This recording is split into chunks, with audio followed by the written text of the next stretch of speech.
systems go. This is Jake Scott and Ben Anderson. Now, every day from 2 to 6 on 97.5, the KSL Sports Zone.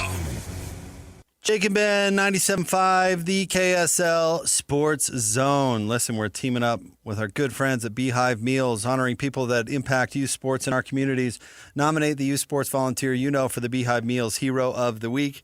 Do it at kslsports.com/contest and listen every Thursday to Jake and Ben. It's the Beehive Meals Hero of the Week.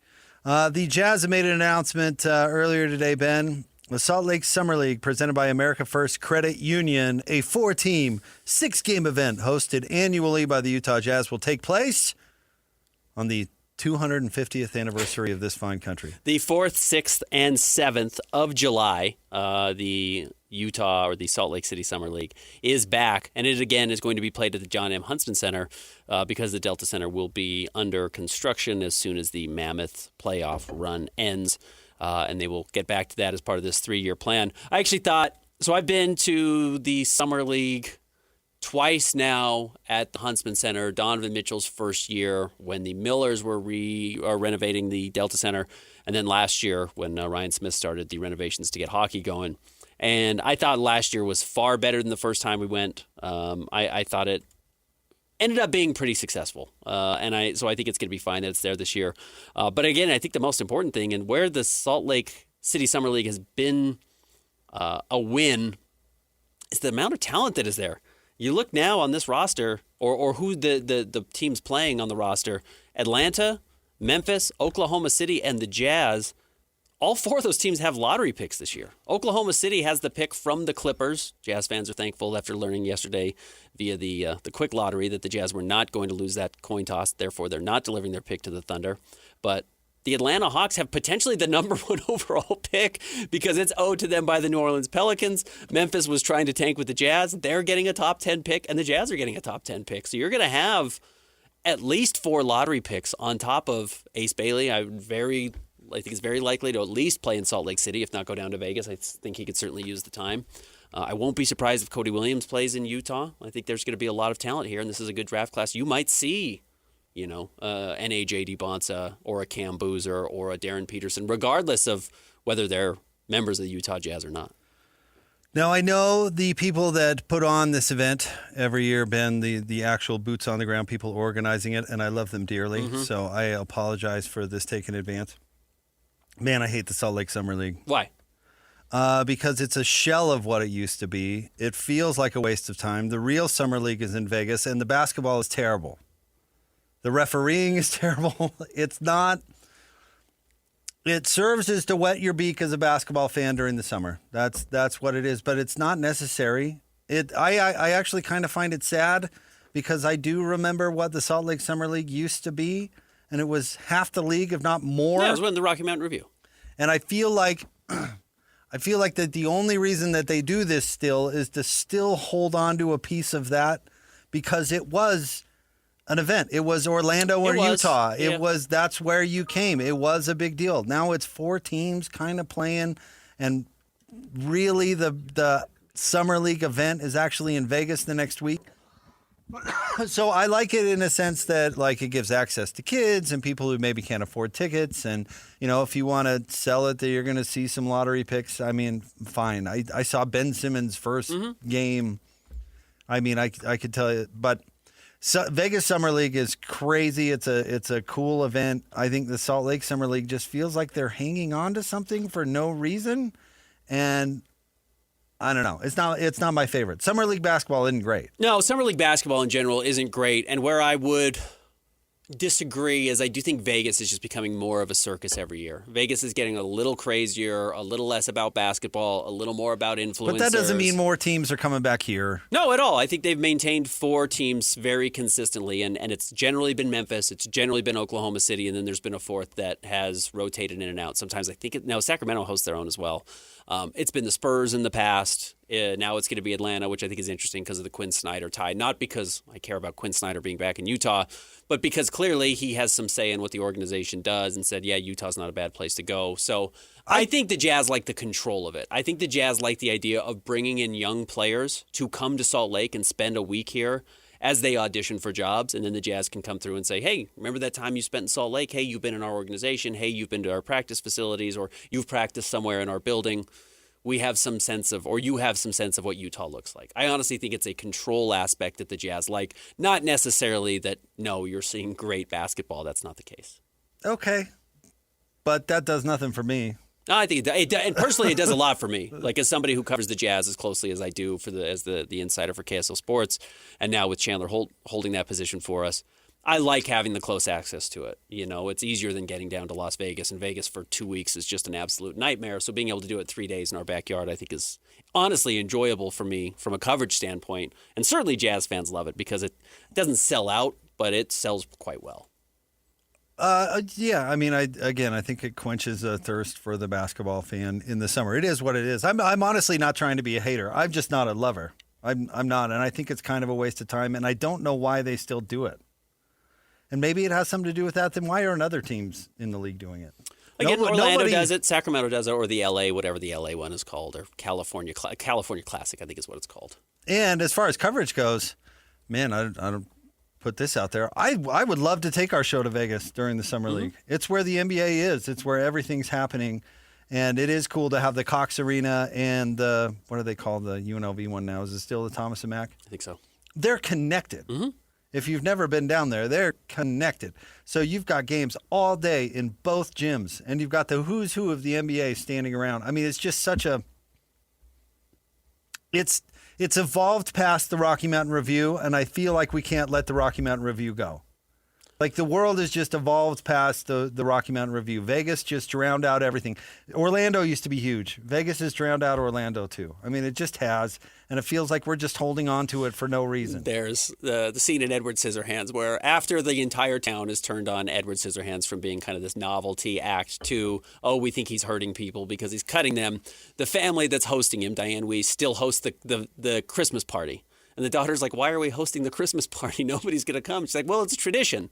That's what you're laying at. It's like, well, that's what I'm talking we've about. always done it, even though nobody's going to come to the party anymore. I definitely see what you're saying. I'm not naive to what you're saying. And I understand the element of, I don't want to say desperation, but a little bit of the, well, we've always done it, so we have to keep doing it, because no, you don't. In anything in the world. Tradition doesn't have to be the only thing. Though I do think fans really like it. Fans show up. I think fans like getting this access because Jazz fans, on the whole, are sickos.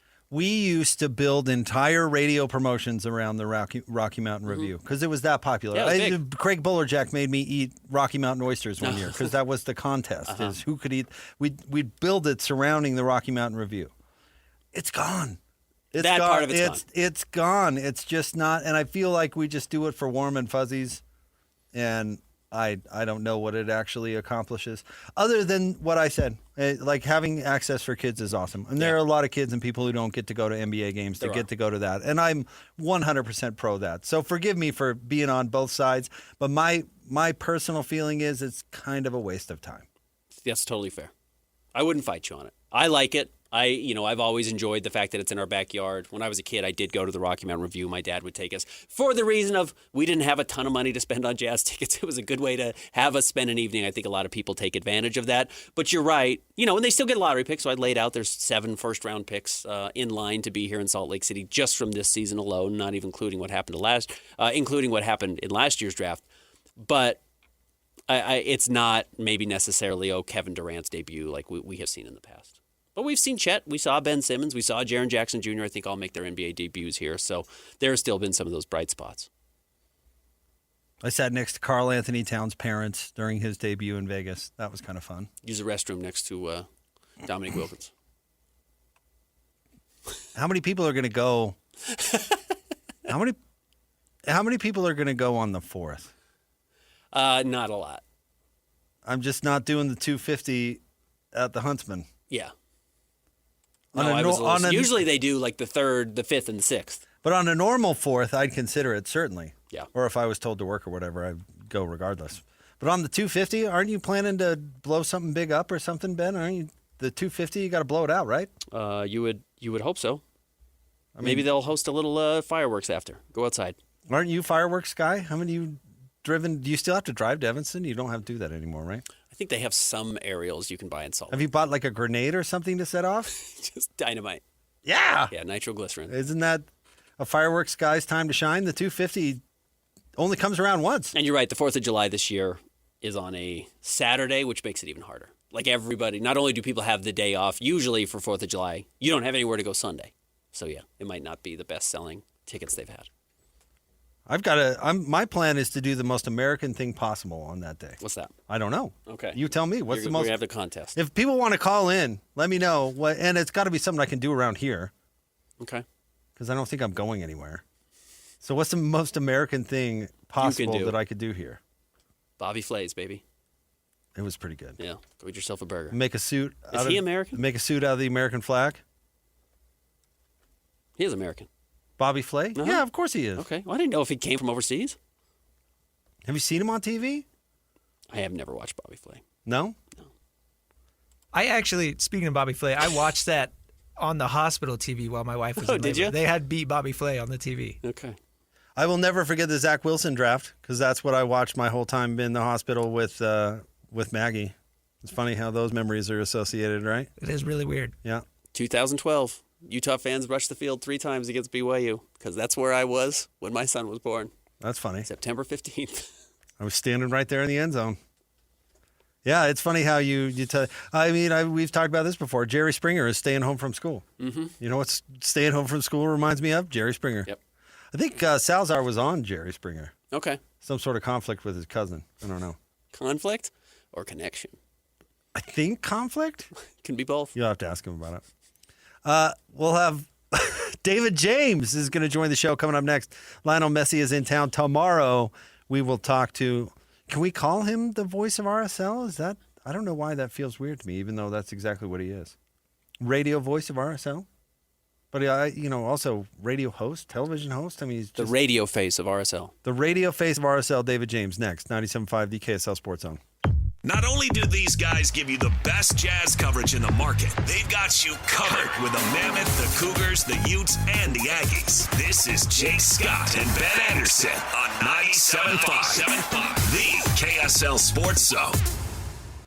Jacob Ben, 97.5, the KSL Sports Zone. Jake Scott, Ben Anderson. Want you to call Trajan Wealth today, your local trusted financial fiduciary, 801-899-7600, or go to TrajanWealth.com.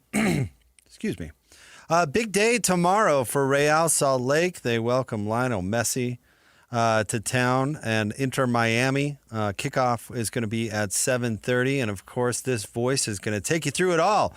The radio voice of RSL, not to mention a star of the DJ and PK show every morning here on 97.5 the KSL Sports Zone. The one and only David James. What's up, DJ? So is that Lionel Richie for Lionel Messi right there? Hey, they spell it the same, even if there's some kind of European accent that doesn't quite match. Whatever. Is that what we were doing? I was trying to figure out why it was easy like Sunday morning on a Tuesday afternoon. Can't get anything past you, David. You can, actually. That one nearly got by me. So can you give us we're fully confident that Messi's playing tomorrow? I know there was some skepticism that maybe, earlier in the year he would actually show up. Yes, we have a chip on our shoulder, and we can't have nice things. And there's definitely people worried about whether he will play Wednesday when he just played Saturday for 90 minutes. But he tends to play and play a lot. And there are people in the national media, ex-players, who have said, they ought to be playing him 60 or 70 and subbing him off. But you know what? Nobody tells him what to do. He has that kind of star power, and he seems to like to play 90. So I think he's going to play 90. Now, also, they've had some behind-the-scenes stuff. They had a coach just leave. They got an interim coach right now who's his guy. So maybe he's got to make his guy look good. So there's, that's a factor also. So I think people are leaning more towards he'll play than not. But soccer is even more mysterious than hockey when it comes to injuries. The NHL loves the upper body, lower body thing. So if something did happen, and I don't know that anything did, I'm just saying if something did, you really don't even know during warm-ups. During warm-ups Saturday night, there was an RSL player, Philip Quinton, who felt something in the back of his calf. There's some muscle irritation or something, and he was worried about his Achilles. And he was in the starting lineup that had been printed and handed out to us, and then he got scratched like 35 minutes before the game started. So you never really know till they blow the whistle. But, yes, I'm leaning towards he'll play. I got in a discussion with some of the guys around here before the show, David, about aging players finishing their careers in Major League Soccer, and the way that Messi has played here, it's obviously he's still on top of his game, or at least close to it, a great player. So as opposed to somebody like Thierry Henry, who came and finished his career here, what has Messi's rival done for Major League Soccer? Or I guess what does it continue to do for it? It's massive. He's just wildly popular. The Colorado Rockies play in about the same size stadium as RSL. It tends to be 2/3 to 3/4 full when I watch an RSL game from there. And that's a rivalry game, so you think that's one of their better crowds. And they moved the Messi game to the Broncos Stadium and packed in 70,000 plus. I mean, you just can't. The only thing you compare him to is Beckham. David Beckham came roughly 20 years ago, 20 years ago. And I guess it'd be 20 now, time's flying. And he had that kind of impact. I mean, there's just celebrity star power. You don't get that from very good players. You really have the extra sauce. It's definitely brought Apple TV viewers from all around the world. There's definitely people in Brazil and Argentina and all over South America watching, not to mention Europe and Asia, but just the way the time zones line up, especially South America. So it's put more eyes on the league, and it's led more players to want to come here, the ones who don't have that celebrity, because nobody really does. But more players are thinking, hey, that's a pretty good path right there. And so I think it helps the league recruit players. It certainly brings in sponsors. It puts butts in seats, and then presumably people get hooked after that, having seen him. Messi is coming off of a brace against Colorado in a win. They did just replace their head coach, though, in Miami after winning the championship last year. Are they off to a slow start? The West is off to a great start. The East is not off to a great start. They are near the top of the East. I think they're third place. If you're looking at that, correct me if I'm wrong. So they're off to a good but not fantastic start. The teams that are off to a fantastic start are in the West.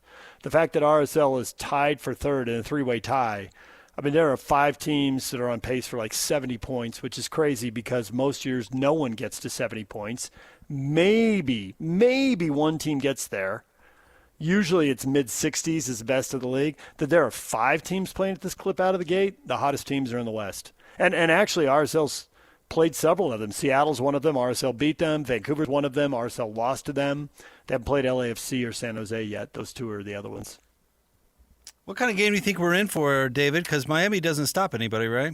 Miami scores a lot of goals, and Miami gives up a lot of goals. They will be playing an RSL team that scores a lot of goals and gives up a lot of goals. So I think people are joking when they say the first one to 3, 4, or 5 wins. But RSL's coming off a 4-2 game Saturday. Miami was just in Colorado and played a 3-2 game, and Messi scored twice. One was a penalty. The other one was brilliant. And I expect the same thing. I don't think 2 goals wins this game. I think the winning team is going to score. RSL does not have a shutout yet, and they've only been shut out one time, and that was in the first game, which was – number one, it was a really good team in Vancouver. It was on the road on turf, which they're not used to playing on, and they were missing a lot of guys. And so now they're averaging like 2.3 goals per game, which when you scored 0 in the first one, so since that, they're probably averaging 2.5 goals a game. I would expect we're going to see a lot of goals in this. I think it'll be end-to-end and it'll be wide open. But it does seem like there's been some excitement about the investment in the team locally. The fans are responding well to some of the new faces that have showed up. Sergi Solan's playing well. What have you seen from RSL so far? Yes to that. I would say that Sergi Solan's is not the investment part of that, but he is definitely talent acquisition. He was drafted out of college. He played at Oregon State. He transferred to UCLA. He grew up in Europe and came over to play American college. Again, this is, players seeing different paths and different ways, and maybe I should go. And there are players who just want to experience different cultures and live different places. So he is inexpensive because he's a draft pick. But there is investment. Morgan Giavogi is an expensive player, and he's playing well. Sanabria has been out, but I think he'll be back tomorrow. He flew back into town on Friday. I haven't seen anything official on that. I expect he'll be back soon. He's played well when he has played. He had visa paperwork issues, and since they were only playing one time over 3 weeks, he took that opportunity to go and get those taken care of, and you're dealing with governmental agencies. They move at whatever pace they move at. So he's back now. Those kind of acquisitions, I mean, they have spent money and they've spent it well. That's what it looks like in the offseason. And I think a lot of credit to the Miller Group, because this is not an organization that need to be torn down to the foundation and start over. There were a lot of good people in place, but there were definitely problems. And ownership needed to spend money, and they did. And they needed to spend money in the right places on the right people. And it's only 7 games in, but it looks like they did. I mean, that's 5 wins, a loss, and they did have that 2-2 draw in San Diego. So 16 points out of a possible 21. They're absolutely flying out of the gate, and they've had a bunch of injuries. They have not started their first-choice starting lineup this year. I mean, it has been injuries left and right, and they've missed a bunch of guys, and a bunch of guys have stepped in. I think they've started 19 different guys now, which is a lot, especially this early in the season. It would be quite a bit later in the season, but at this point, that is just an outrageous number. But it has worked. And so credit to them for keeping the pieces of the puzzle they needed and then spending money where they needed to as well. It's a salary cap league, so you have to hit. It's no different. I mean, the NFL draft is coming up this weekend, and everybody's talking about, hey, you need young players, you need inexpensive players because the NFL's got a hard cap. There are some exceptions to the MLS cap, and there are places where you can spend money, and they did on Morgan. But there are other places where you have to hit on guys who are inexpensive, whether they're out of the draft, whether they're young guys coming up from your academy. Noel Caliscan is starting for them, and he was let go by Portland. Portland didn't see any point in even having him on the roster, and now he is playing at a high level, and Paulo Mastroeni is singing his praises. So you've got to shop in the bargain basement bin, and you've got to do well there, but you also have to spend money. You can't nickel and dime your way to the top. The cost of poker is going up. People are spending more money, and they needed to do it, and they have, and it looks so far like they've done it really well. Where does Messi fit in the David James GOAT rankings? In soccer, at the top. Elsewhere, very high. What are you asking exactly? I was more thinking soccer. You put him past the Ronaldos of the world? Yes. I think he's 1, and Cristiano Ronaldo is 2. And then you get into a group of players, kind of the Zlatans of the world. I mean, he's retired now, so that's probably not a great example. Man City has a guy who's up fairly awesome. There's a handful of guys, but nobody's Messi. Nobody's done it for so long. It's such a high level, sustained it. For a long time, the knock, quote unquote, I'm making air quotes now, the knock on Messi was, he couldn't do it with his national team. Well, he went out and won the World Cup. So check that box too. I mean, he's done it all. He's been the World Player of the Year. He's won Champions League. He's won the World Cup. I mean, he's it. You know, Brian Dunseth was on this morning, and he said he's past Pelé. I mean, Pele's the guy. He won 3 World Cups in 4 tries in Brazil. He's the guy. So if you're putting Messi past him, it's not a question of being past Cristiano Ronaldo. It's just, it's like Shohei Ohtani. If he's going to do this, all that's left to compare him to is Babe Ruth. I mean, Willie Mays was awesome and Hank Aaron was awesome, but they didn't pitch. And now Shohei may do it at a higher level than the Babe. And, Messi past Pelé sounds crazy. But, yeah, there's a reason he's selling out an NFL stadium in Denver, which is not a hotbed for Major League Soccer. It isn't. But that place was packed. And I was talking actually with Trey Fitzgerald, a longtime PR guy, the RSL, and I said, well, don't you think – he says Denver went nuts. I said, it did, but don't you think people flew in from L.A., San Francisco, Phoenix, Vegas, Seattle, Portland to see him? And he goes, yeah, they did. For sure they did. And this is an NFL stadium, right? They didn't move it to Rice-Eccles Stadium. They kept it there. They're going to have their 22,000, however many they can wedge in there. And I checked the secondary market, and it's $400 for standing room only. That was the bottom price on SeatGeek. There were some tickets below $500, but not many. And then the best tickets, if you're going to sit within 20 yards of midfield, there are people asking $700-800 for those tickets. So now they've never had this kind of pricing on a game. David, you should sell the seat next to you. We should wedge 2 more people into the broadcast. You could do it, buddy. Yeah, we could sneak them in, put the cash in your pocket. I don't know about sneaking them in. I think security is going to be pretty good for this one. They got a whole new press pass and parking system. The regular season passes don't work. Everything about this game is special. When you watch the game, or even highlights, the white awnings in the north end, which on TV will be off to your left, it looks like it's a mini thing straight off the PGA Tour. It's that kind of setup, you basically a Rector set kind of stuff. That's because of Messi. They did that this year so they could sell more tickets. They're leaving it for all the games. You have to buy packages, and people are. I mean, the attendance has been great. They've got a string of sellouts all year long. Back to Ben's point about the fans are energized by the team and the spending money, and I really think it's a test run for.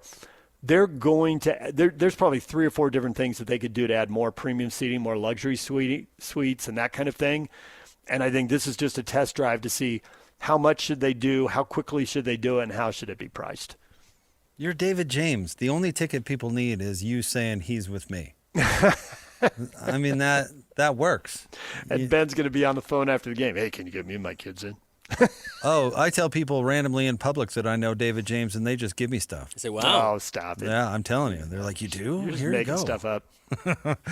We love you, David, and we appreciate you jumping on. And the good folks at KSLSports.com got to watch you, so that's so nice to have that set up. And I know your day's crazy tomorrow, so have a great call, and we really appreciate it. All right, we'll be there. Thanks for having me on. See Thanks, you guys. DJ. Thank you, DJ. Congrats on the new time slot and the expanded hours. Look at you guys doing the heavy lifting, 5 hours a day, 5 days a week. Except when you do more, Jake. I know, buddy. Hey, I'm going to miss seeing you every day. I'm going to have to just drop in and say what's up. Maybe someday something will break right for you, DJ. Maybe. Hey, I get my pass and I get to just cruise into the radio booth and hang out with Tim and Jake during Jazz games. You're calling I should Messi come down game and find tomorrow. you, Ben. You're in the arena, Okay. but you're busy. I don't want to distract you with my nonsense, my rambling stories. Putting in the work. Plus, you don't have 3 sporting events right in your face the whole time. That is one of the perks. Yeah, you got the sweet setup in there. We've watched college basketball, college football, NHL. We've watched the Mammoth when they're playing at the same time. We've definitely covered some ground in there. It's a good setup. Yep. Thanks, DJ. All right, good to talk to you. See you, buddy. That's David James. Of course, catch him 6 to 10, and tomorrow, calling the big game. Huge. Very cool for DJ. I bet you he did not see that coming in his future. But I'm glad Messi has been a success for MLS. I don't think MLS has necessarily thrived but he comes in, he's performed well. They won the championship last year. I can't be bad for the league. Audio Vault is coming up next. We're going to dig deeper into the NBA playoffs at the top of the 4 o'clock hour. Jay Stevens will join us to talk Mammoth hockey. Big game tonight. Jay's going to join us at the top of the 5 o'clock hour. Stay tuned. More next. Jake and Ben, 97.5, the KSL Sports Zone. This episode is brought to you by Intuit QuickBooks Bill Pay. Growth is the goal, but the paperwork is a trap.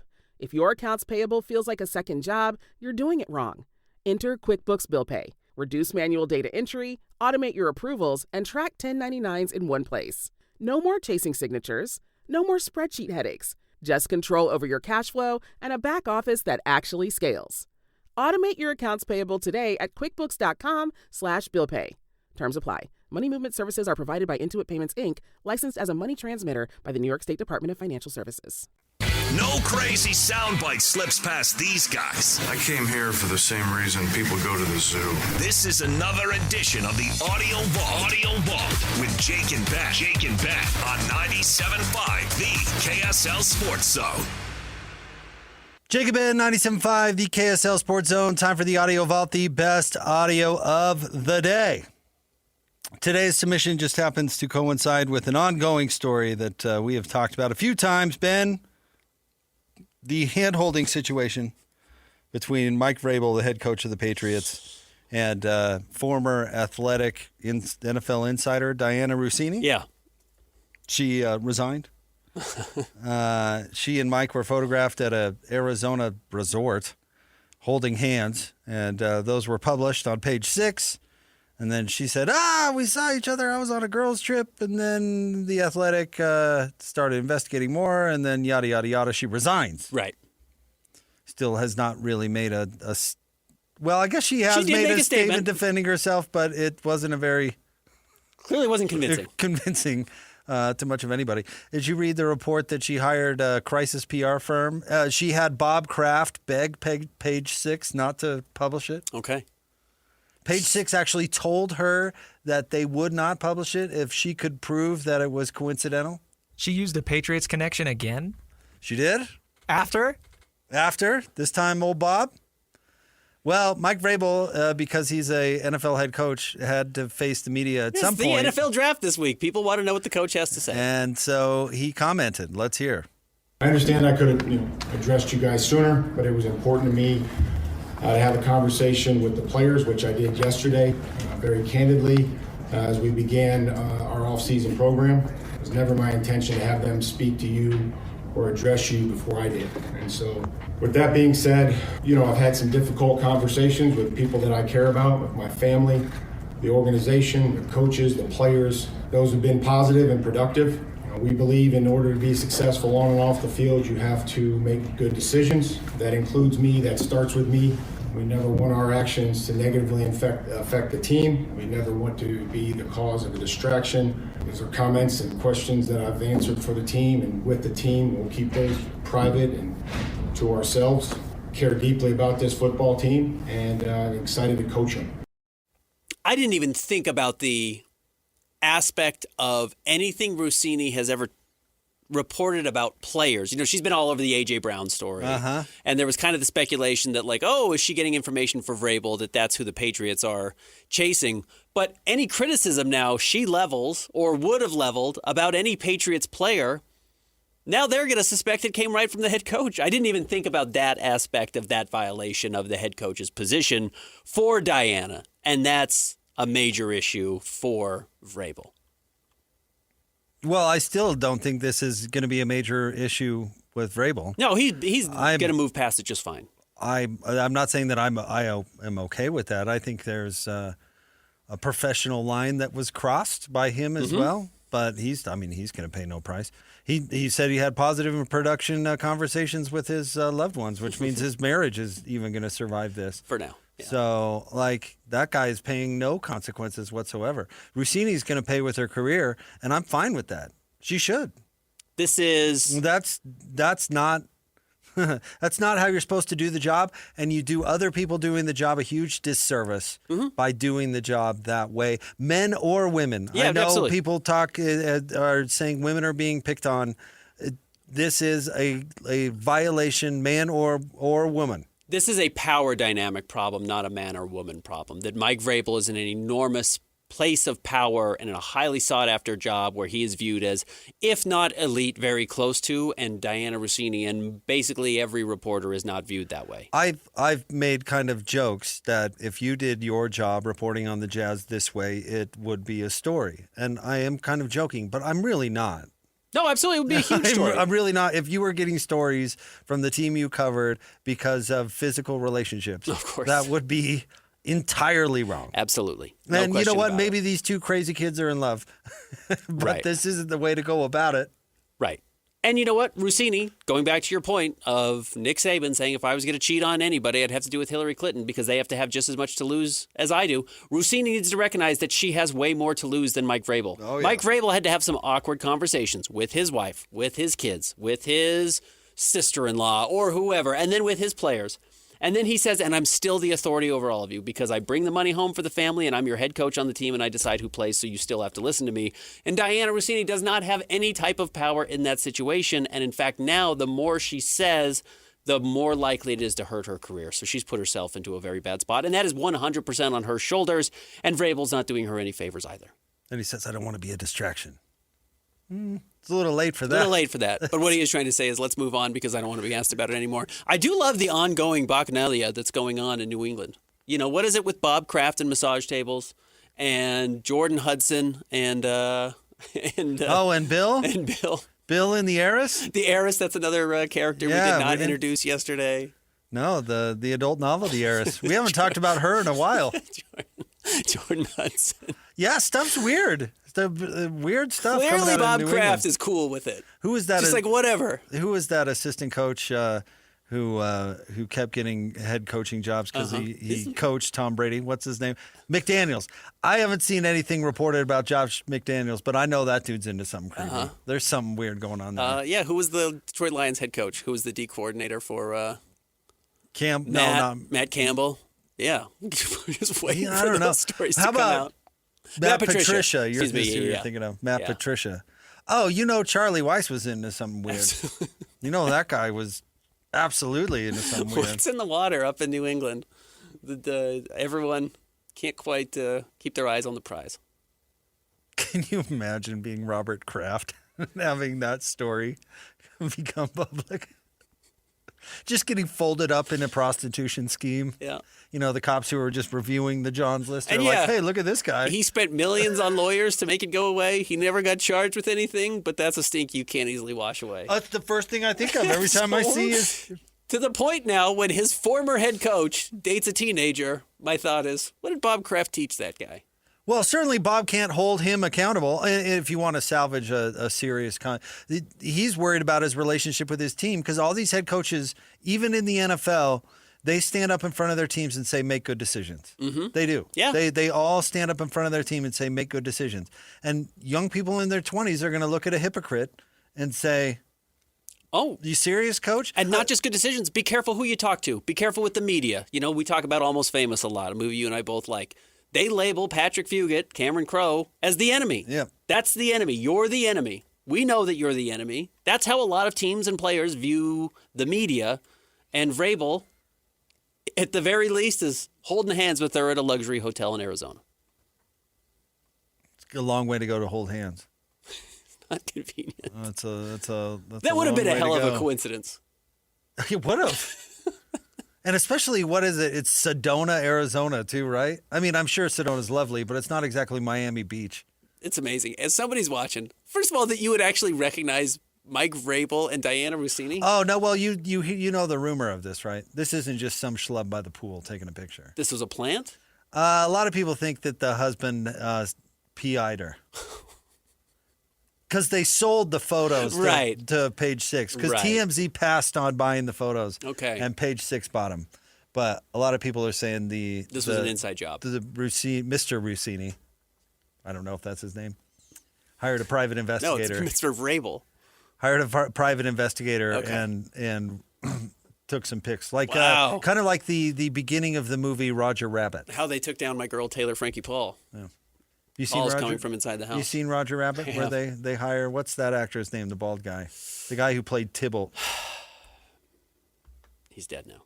No, the guy who played Iago, not Tybalt. Wrong play. Oh, man. Bob Hoskins. Brilliant man. Yeah. Hired to take dirty pictures of Jessica Rabbit. Playing patty cake. If you remember the movie. I do. Yeah, so apparently, I mean, that's the rumor out there. Okay. That this was a PI situation that then the husband decided that would make more sense. Why do you have a zoom lens? Yeah, no, this Why wasn't. did you bring that to the adults only hotel? No, this isn't some like Cardinals fan who was like, "Is that Diana Rossini?" Is that Mike Vrabel? No. Okay. I think it's more complicated. than that. Although I am proud of you for asking why, like, where did this come from and why did it come out? Because a lot of people ignore that part of these stories. Yeah. Like, who is releasing this? Who is getting this information? Sure. Who's benefiting and why from this? are they doing it? Yeah. And we often think, oh, it's just some dude by the pool Random. who spotted him. It's like, very few things are random. No. Yep. Bad life judgment. Yep. All right, we're going to dig into the NBA playoffs a little bit more. Coming up on the other side, Jake and Ben. Don't forget Jay Stevens with us at the top of the 5 o'clock hour, 97.5, the KSL Sports Zone.